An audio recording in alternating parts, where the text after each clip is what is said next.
Dieu nous a donné, c'est le droit de propriété qui était le droit à la vie éternelle et la possession de la terre comme étant la juridiction de l'homme. L'homme devait vivre sur la terre.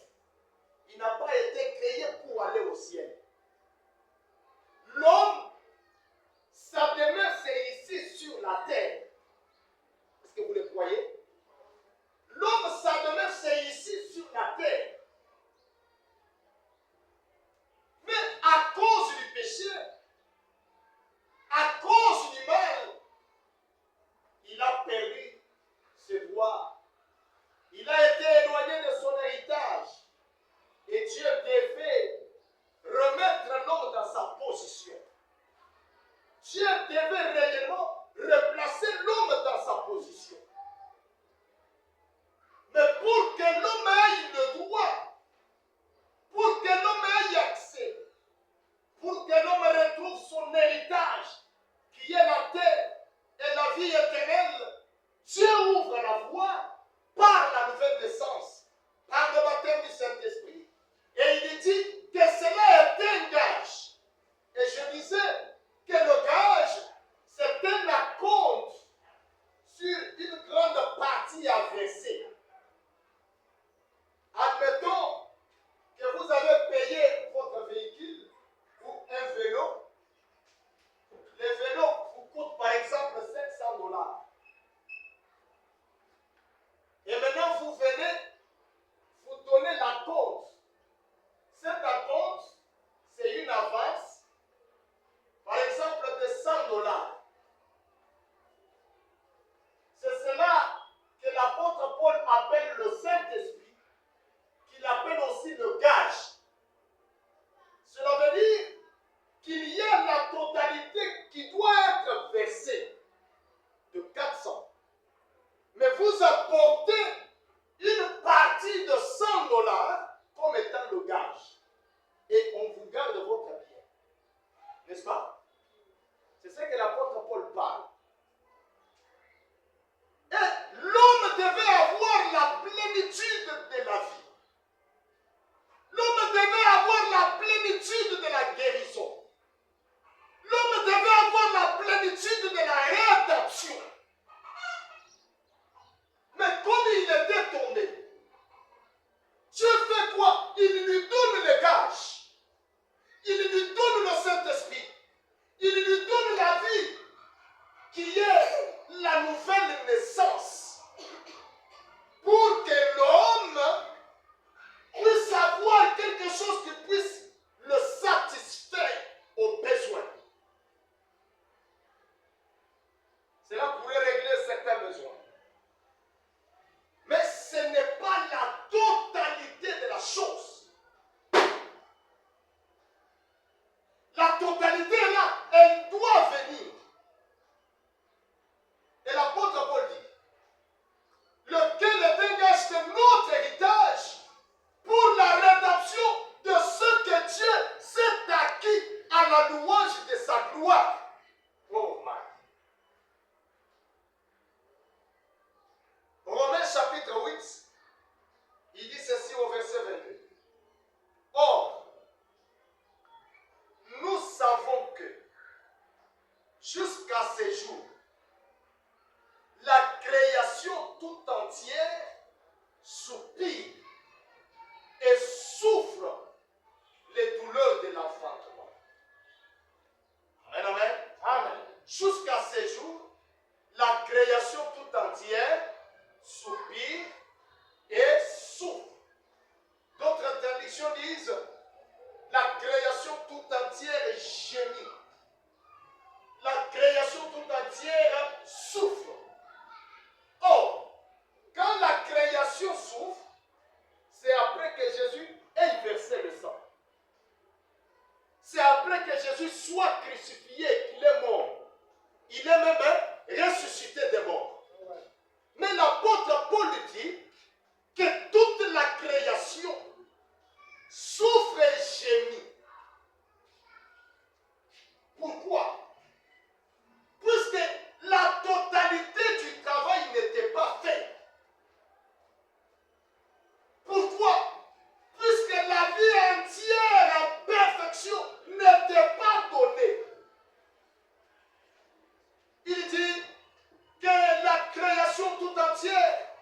gémit et souffre sous les douleurs de l'enfantement.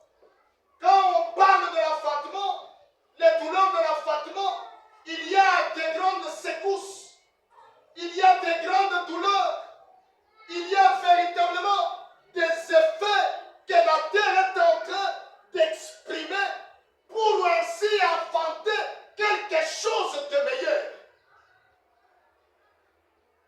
Et ce n'est pas elle seule, non seulement la création, mais nous aussi, qui avons les prémices. La Bible dit, l'apôtre Paul parle que c'est là qui était le gage, c'est aussi le prémisse. Le prémisse. Le prémisse de l'esprit. Quand on parle des prémices de l'esprit, c'est qu'il y a, ce n'est pas tout l'esprit en sa totalité. Ce n'est pas la chose entière. Pour ceux qui ont été au village, ils savent bien ce qu'on appelle les prémices. Dans le champ, on a semé des choses, c'est peut-être des maïs, et maintenant, vous allez remarquer que en première période, il y a quelques semences qui vont mûrir avant d'autres semences. Et ces prémices, on les prend comme étant l'échantillon. N'est-ce pas? Ouais. On les prend comme étant échantillon, signifiant que ces choses-là, qui sont restées dans le champ, vont aussi arriver à maturité comme les premières semences. Cela veut dire que l'esprit entier arrivera, sera déversé. Mais il y a ce qu'on appelle un avant-goût. Il y a ce qu'on appelle une avance. Il y a ce qu'on appelle un acompte. Et cette chose-là, que l'apôtre Paul parle comme étant le gage, comme étant le prémisse, c'est le Saint-Esprit qui a été donné en guise de notre héritage, qui est véritablement la vie éternelle, qui est véritablement le droit à la terre éternelle. Amen. Mais le Saint-Esprit en vous n'est que le gage. Attendons la totalité de la chose qui devrait venir. L'apôtre Paul précise.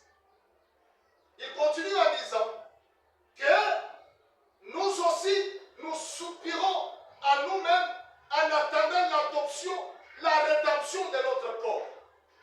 Ce corps était tombé dans le péché. Et la terre a été plongée dans le péché.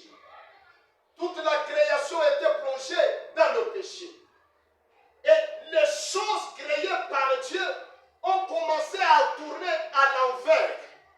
Au lieu d'aller dans leur sens propre, cela a commencé à tourner dans le sens inverse.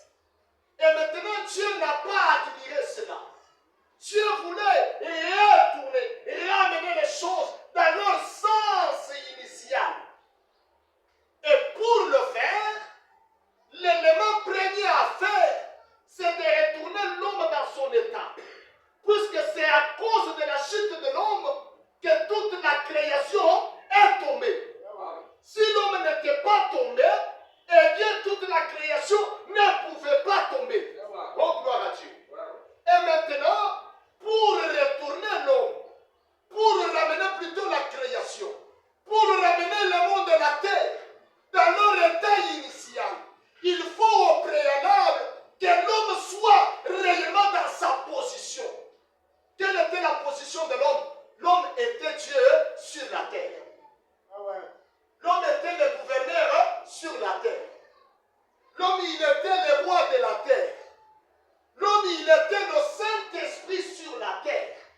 je lui donne les prémices qui est le Saint-Esprit.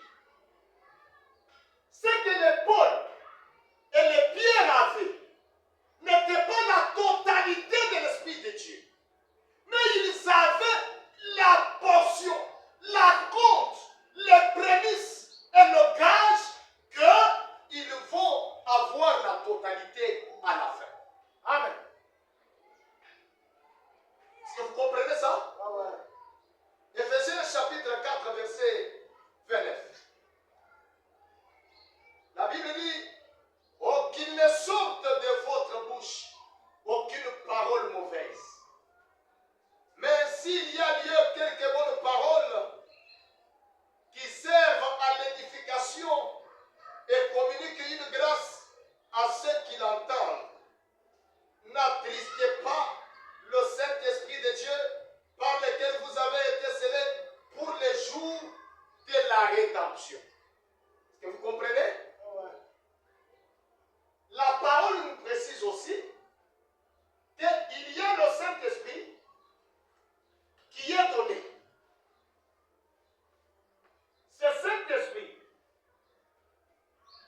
est un gage qui nous garde, qui nous protège, qui nous surveille. Jusqu'à quand? Jusqu'au moment de la rédemption. Ça, c'est la rédemption. Dieu trouve qu'au lieu que l'homme tombe, n'est-ce pas? Au lieu que l'homme pêche, qu'il ne retourne encore dans le mal, ce que je peux faire pour que Satan ne revienne pas encore toucher ma fille, pour que Satan ne revienne pas encore toucher mon fils, je lui donne un vaccin, n'est-ce pas? Quelque chose qui peut vous protéger contre les infections. Quelque chose qui peut vous protéger contre véritablement les pandémies. Et il vous donne la chose, cela vous protège, cela vous sécurise, cela vous garde. Jusqu'à ce que lui-même viendra pour ôter véritablement en vous ce qui est nuisible. Jusqu'à ce qu'il peut vous amener à la totalité de ce que vous avez été. Jusqu'à ce qu'il vous amène à la rédemption. Autrement dit, à la perfection de l'homme.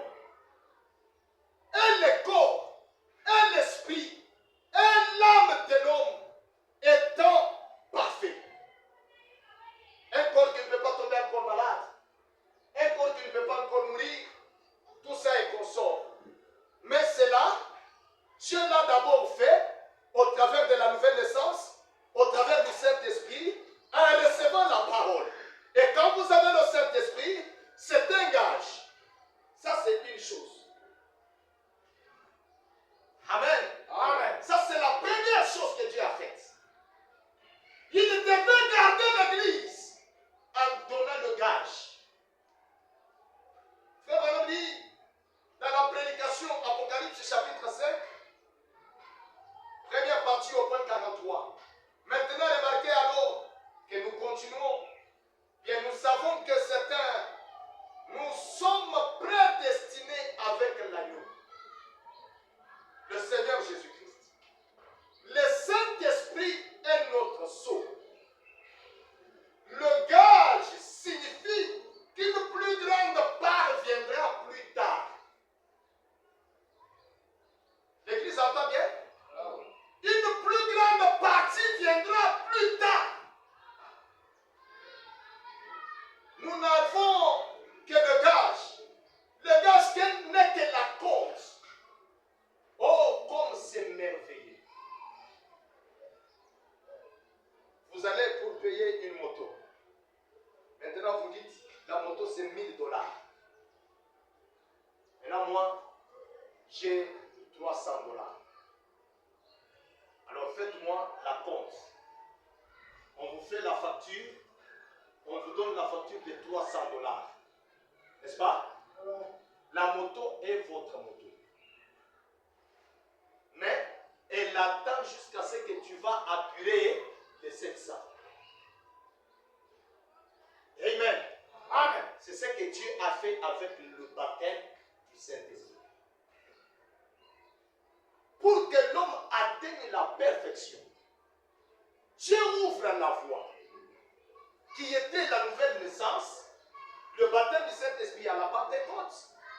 mettant un gage que cet homme qui est prédestiné avec l'agneau, il a le droit à la vie éternelle. Je ne peux pas le perdre. Il ne peut pas tomber. Alors je lui donne le gage. Comme il est dans le monde, le diable viendra le tenter avec des secousses. Le diable viendra lui parler. Alors je ne vais pas perdre mon fils. Je ne vais pas perdre ma fille. Il doit être immunisé de la parole. Il doit être vacciné. Alors il vous donne ce gage-là. Pour que, en attendant le jour de la rédemption, le jour de la rédemption, c'est le jour du rachat de toutes choses. C'est le jour de la perfection. C'est le jour de la possession légale de toutes choses. Quand je parle de la rédemption, c'est que vous avez payé, mais maintenant, la moto est restée. N'est-ce pas? Vous venez, vous apportez les 700. Vous dites, je veux maintenant ma moto. N'est-ce pas? Quand vous venez, la facture de 300 et la facture de 700 deviennent une seule facture. Et cette facture fera que tu aies maintenant le droit de faire quoi? D'avoir une moto. Tu n'auras pas une partie de la moto. Tu auras quoi? La moto entière. Tu auras la chose en totalité. C'est ça que Dieu a fait.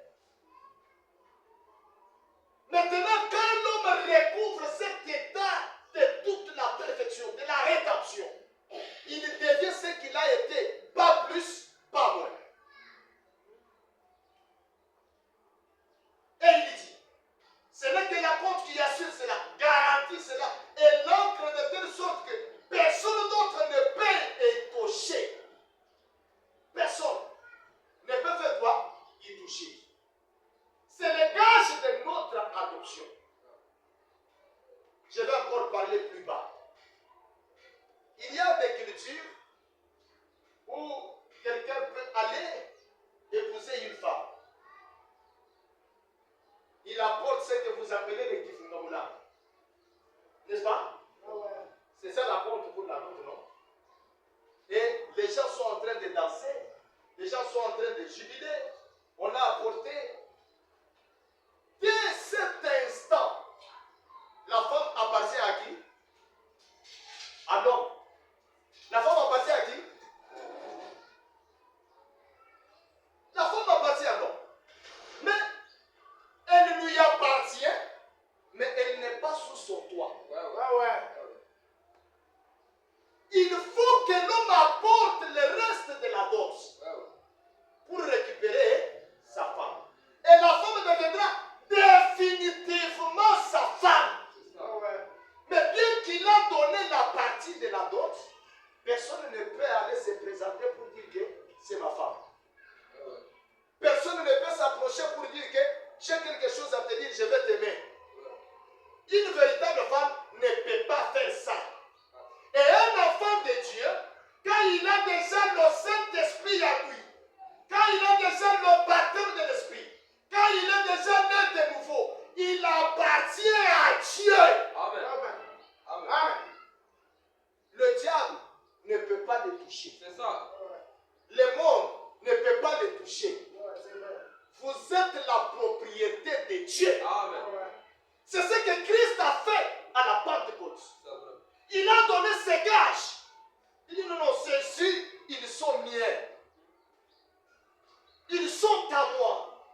jusqu'à présent. Maintenant, nous avons les gages de notre héritage. Oh là là! Qu'est-ce que nous avons? Nous avons l'évidence que Dieu vit. Nous avons l'évidence que Dieu est avec nous. Est-ce que vous comprenez? Ah ouais. Le Saint-Esprit nous rassure que Dieu est avec nous. La nouvelle naissance vous rassure que vous n'êtes pas seul. La nouvelle naissance vous rassure que vous lui appartenez. Et il dit, eh bien, il est avec nous. Nous avons l'évidence que Dieu ne nous a pas abandonnés, que nous sommes siens et qu'il est nôtre. Car nous, dans nos corps, nous sommes maintenant le tabernacle du Saint-Esprit de Dieu, lequel crie Abba, Père. Et rien ne peut l'enlever. Rien ne peut faire quoi? Enlever le Saint-Esprit. Nous sommes ancrés en Christ. Maintenant, les arbres n'ont pas cela. La nature n'a pas cela. Mais cependant, nous continuons à soupirer avec eux parce que nous n'avons pas encore reçu la plénitude de notre adoption. C'est ce que Paul a dit. Nous n'avons pas encore reçu la plénitude de notre adoption.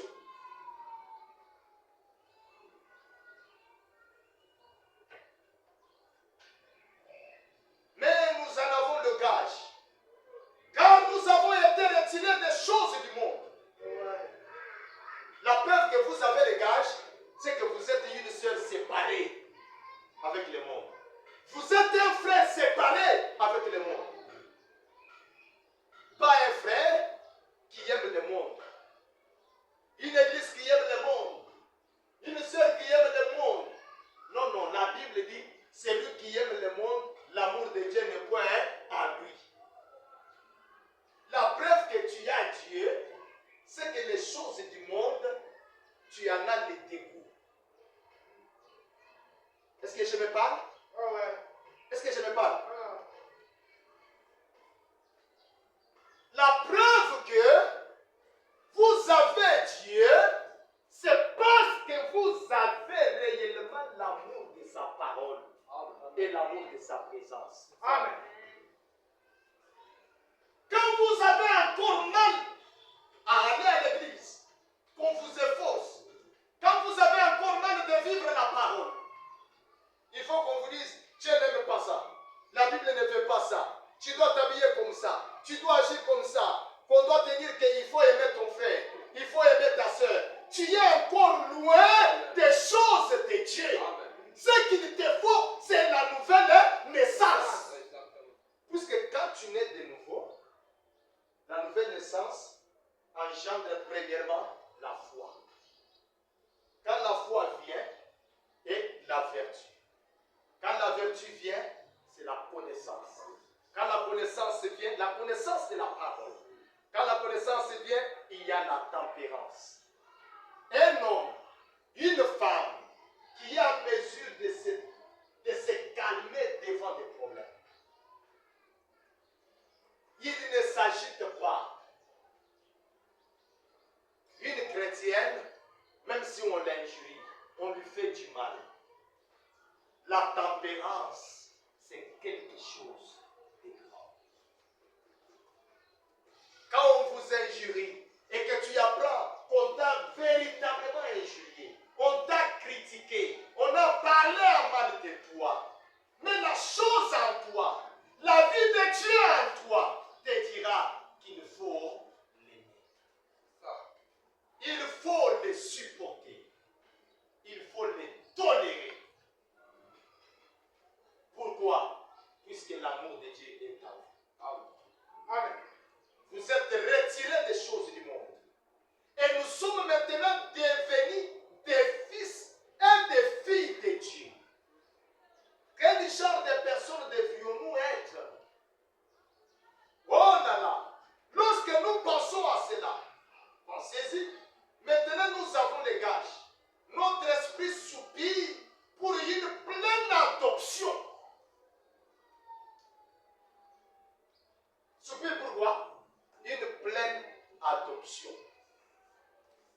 vous a déjà scellé. Soyez attentifs. Il vous a déjà scellé.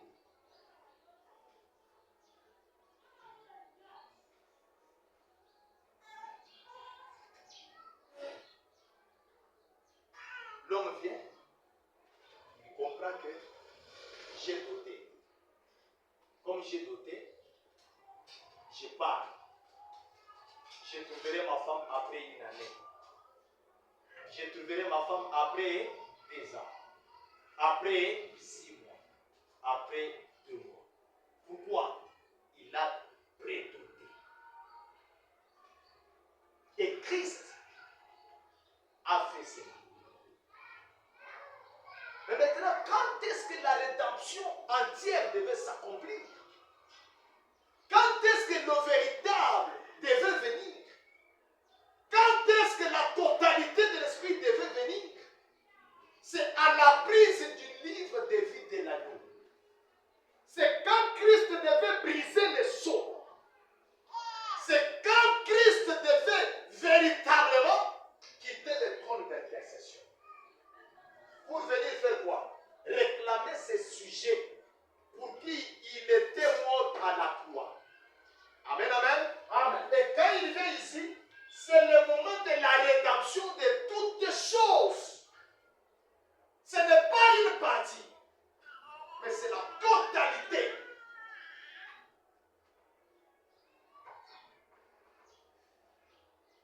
Veut dire, eh bien, il est le cas de notre complète adoption ou de notre salut complet. Il insère encore un élément. Vous avez le salut, mais pas le salut complet.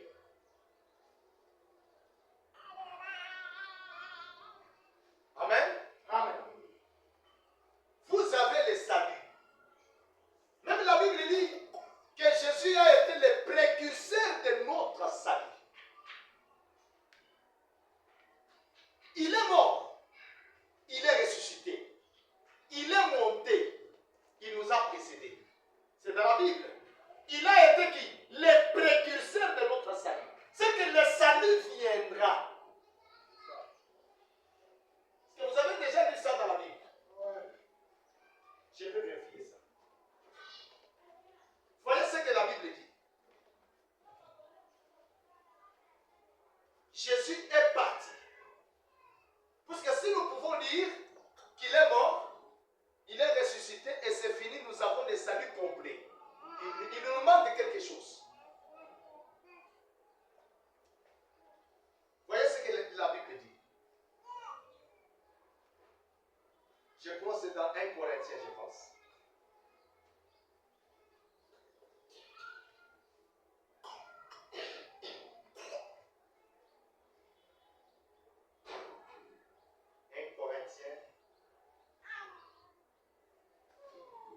Je pense que je peux retrouver ça.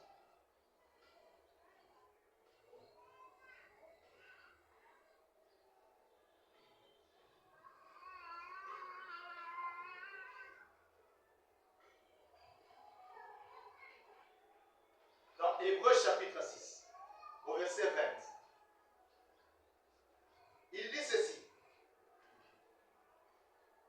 C'est pourquoi Dieu, voulant montrer avec plus d'évidence aux héritiers de la promesse l'imitabilité de sa résolution, intervient par un serment, afin que par des choses immuables, dans lesquelles il est impossible que Dieu mente,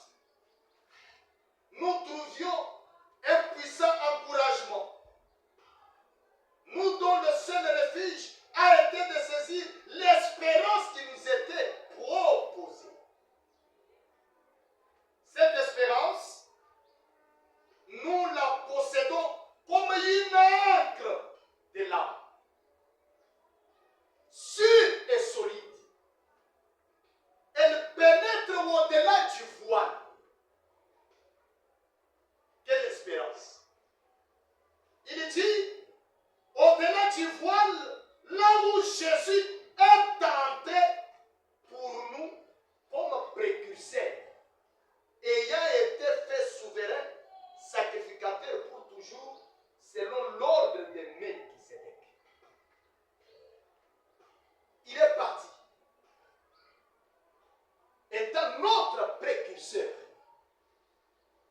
Et le précurseur, c'est celui qui devance, non? C'est que nous aussi, nous y arriverons. Nous arriverons à la chose. Mais d'abord, il est parti, lui, comme le premier. Et ici, le gage, au temps de la fin, nous ne recevons pas de gage. Au temps de la fin, nous recevons la totalité de l'esprit. Le prophète continue. Il dit ceci. Jusqu'à la pleine adoption des fils et des filles de Dieu. Oh, comme c'est merveilleux. Il dit, nous attendons la plénitude de l'adoption. Quand cela va-t-il arriver? C'est Frère qui pose la question. Quand est-ce que la plénitude de la rédemption arrivera? Quand est-ce que la plénitude de l'adoption arrivera? À la première résurrection. C'est alors que nos corps seront changés en quittant l'état de ces viles créatures que nous sommes et nous aurons un corps semblable à son propre corps glorieux. Car nous le verrons tel qu'il est et nous serons comme lui. Quand il apparaîtra, nous apparaîtrons à sa ressemblance. Nous aurons un corps semblable au sien. Un corps glorieux et glorifié. Amen. Nous aurons un corps glorieux et glorifié. Quand ça? À la première résurrection. Amen. Frère dit, à la première résurrection, c'est là qu'il y aura la plénitude de l'adoption. La plénitude de la rédemption. Et Amen. Amen. Car nous le verrons tel qu'il est et nous serons comme lui. Et toutes les épreuves et les luttes de la vie disparaîtront progressivement et deviendront comme une petite brume et s'envoleront pour ne plus jamais être. Et ce tabernacle terrestre dans lequel nous soupirons, maintenant nous attendons ces gages. Nous attendons que le plein salut dans toute sa plénitude vienne. Frère Madame dit, est-ce qu'on peut acclamer pour la parole? Frère Madame dit, nous attendons. Qu'est-ce que nous attendons? Nous attendons le plein salut dans toute sa plénitude. Qu'elle vienne. Mais maintenant, dans ce tabernacle d'argile, nous avons quelque chose qui nous dit que nous nous sommes élevés jusqu'à ce niveau-ci. Amen. Qu'est-ce que les gages? C'est les petits apôtres qui garantissent cela, frère Doji. C'est les gages. Mais maintenant, autrefois, nous aimions les choses du monde. Autrefois, nous commettions les péchés et nous allions ça et là, faisant les choses du monde. Et nous ne nous soucions pas de Dieu.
chrétien, il a le gage. Cela l'aide à vivre au-dessus du monde. Cela l'aide à vivre au-dessus du péché. Cela l'aide à vivre au-dessus du mal et au-dessus de la médecine. Mais le pécheur, lui, il est en bas, dans le ténèbres, dans l'obscurité.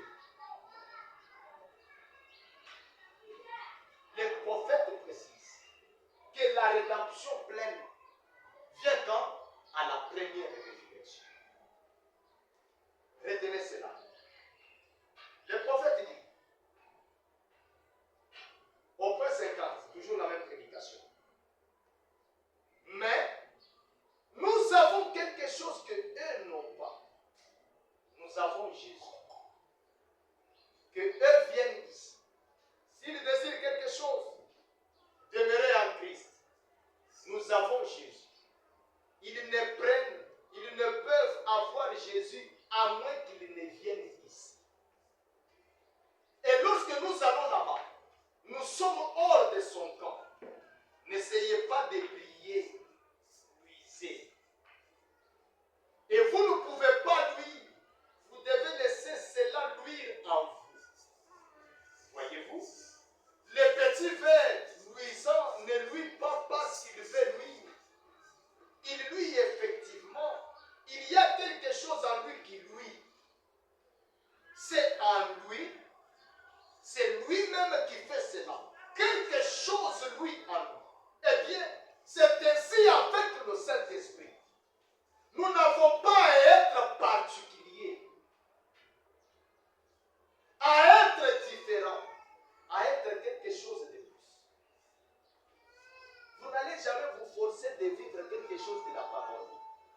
Mais c'est le Saint-Esprit en vous qui vit sa propre vie.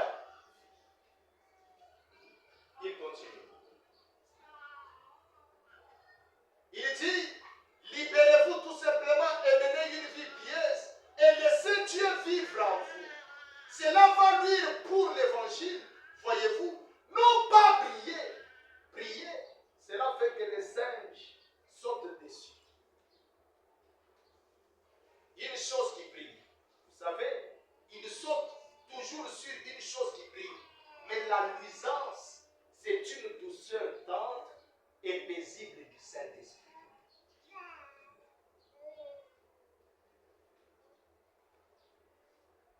Mais maintenant, nous attendons cette résurrection. Mais maintenant, vous comprenez? Dites Amen. Si vous comprenez ce que je vais dire en parlant du gage, nous avons été. Nous savons que nous sommes passés de la mort à la vie parce que nous avons été élevés. Nous sommes élevés, non pas nous-mêmes, mais élevés au-dessus des choses du monde, au point que nous aimons tout le monde. Et nous le savons. Dieu nous aime. Et nous observons nos vies et nous voyons que le Saint-Esprit, car nous ne nous soucions plus des choses du monde. Voyez-vous, c'est ça. Tant que vous aimez le monde ou les choses du monde, l'amour de Dieu n'est pas encore en vous. Mais tant que vous êtes au-dessus de cela, alors vous savez que vous avez votre héritage. Amen. Vous êtes en route vers votre pleine rédemption. Et maintenant, cela ne viendra pas, à moins que nous ayons d'abord, nous devons voir d'abord Jésus. Et quand il viendra, alors nous aurons un corps semblable à son corps. Et nous serons rendus semblables à lui. Très bien. Mon éditoire est avec nous. Quand est-ce que nous recouvrons ce corps? Quand Jésus vient, quand il apparaît, à la première résurrection.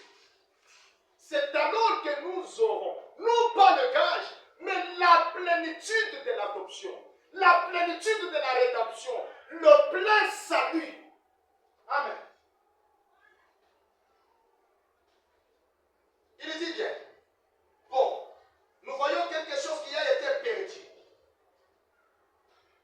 En effet, la Bible l'a dit dans ce livre-ci. À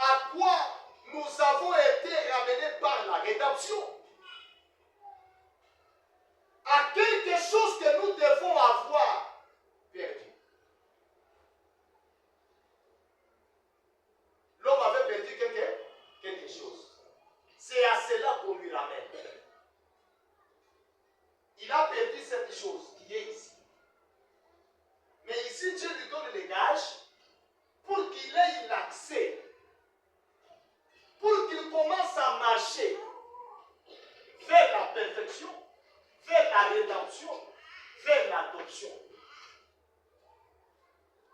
Et qu'est-ce qui lui permet de faire ce voyage? C'est la nouvelle naissance, le Saint-Esprit qui est le gage. Le prophète continue. Avant que l'on soit racheté, il faut qu'il ait quelque chose pour nous racheter. Et tout l'héritage que nous avions a été racheté. Donc, nous devions avoir eu quelque chose autrefois. On ne peut pas racheter quelque chose qui n'avait pas été acheté.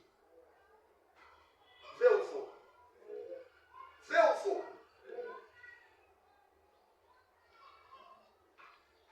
Vous ne pouvez pas racheter quelque chose que vous n'avez pas d'abord acheté.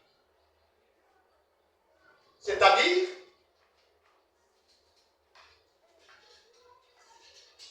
vous avez acheté, vous êtes parti,